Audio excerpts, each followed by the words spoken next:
दामाद की सास पार्ट 2। अब तक आपने सुना कि कावेरी जी अपनी तीनों बेटियों ईशा, मोहिनी और सुहाना की शादी 3 घर जमाई लड़कों के साथ करवा देती है। उन्हें लगता है कि ये लड़के शायद घर का कामकाज संभाल लेंगे, लेकिन उनके तीनों घर जमाई बहुत आलसी थे। वो नौकरी भी नहीं करते थे और बाहर का काम भी नहीं। कावेरी जी ने अपनी बेटियों से कहा कि वो प्रेगनेंसी का बहाना बनाकर अपने पतियों को सबक सिखाए। अब सुनिए आगे।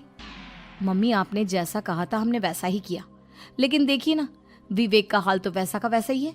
घर में ना सुबह का नाश्ता बनता है और ना खाना। नौकरी पर जाने की बात करूं तो खाने को दौड़ते हैं मुझे।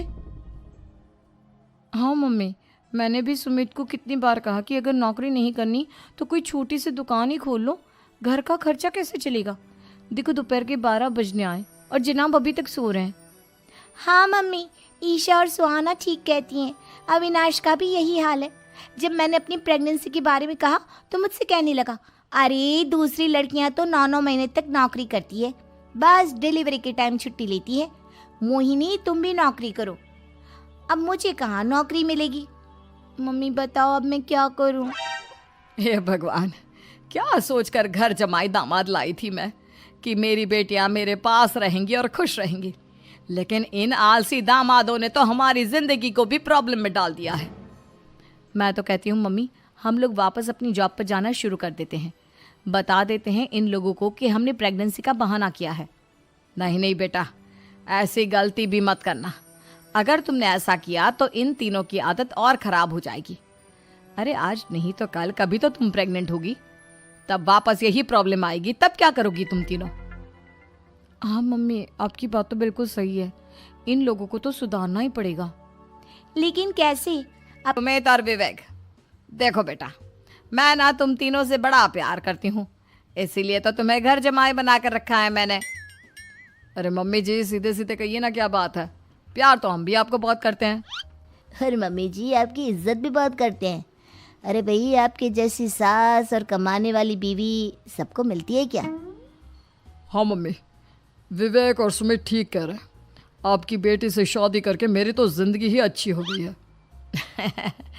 जानती हूँ मैं, और ये भी जानती हूँ कि तुम तीनों अपने अपनी बीवियों से बहुत प्यार करते हो। बेटा, बात ऐसी है कि हमारे कुल गुरु ने कहा है कि प्रेग्नेंट होने के बाद मेरी तीनों बेटियाँ शुरू के 4। क्या है मम्मी जी, हम भी वहाँ जाकर रहेंगे, पिकनिक मनाएंगे। अरे भाई बीवी जहाँ, हम भी वहाँ। हाँ यार, आइडिया तो बहुत अच्छा है। शहर की ज़िंदगी में रह रहकर परेशान हो चुके हैं, अब कुछ दिन गांव में बिताएंगे। तुम लोग समझने की कोशिश क्यों नहीं करते? तुम में से कोई भी वहाँ नहीं जा सकता, और मैं यहाँ रहूँगी ना तुम तीनों के साथ। 4 महीने की तो बात है, उसके बाद ये तीनों ही लौट कर आ जाएंगी। ठीक है मम्मी जी, अब हमारे बच्चों का सवाल है तो ये तो करना ही पड़ेगा। कावेरी अपनी तीनों बेटियों को कुछ दिन के लिए घर से बाहर कहीं दूसरे शहर में रहने के लिए भेज देती है। कुछ दिनों के बाद, अरे मम्मी जी, बहुत दिन से पिज्ज़ा नहीं खाया, मंगवाइए ना।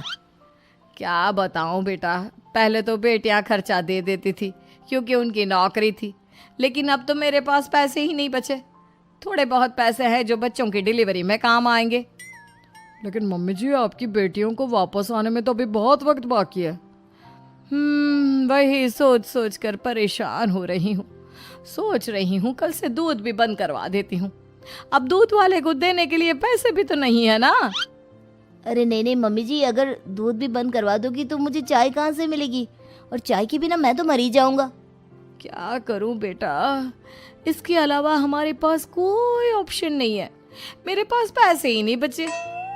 इस तरह कावेरी जी धीरे धीरे अपने तीनों दामादों को पैसे देना बंद कर देती हैं और घर में खाने पीने की चीज़ें लाना भी बंद कर देती है। अब वो तीनों बुरी तरह से परेशान होने लगे थे, और इसलिए एक दिन तीनों प्लान करके घर से बाहर निकलते हैं।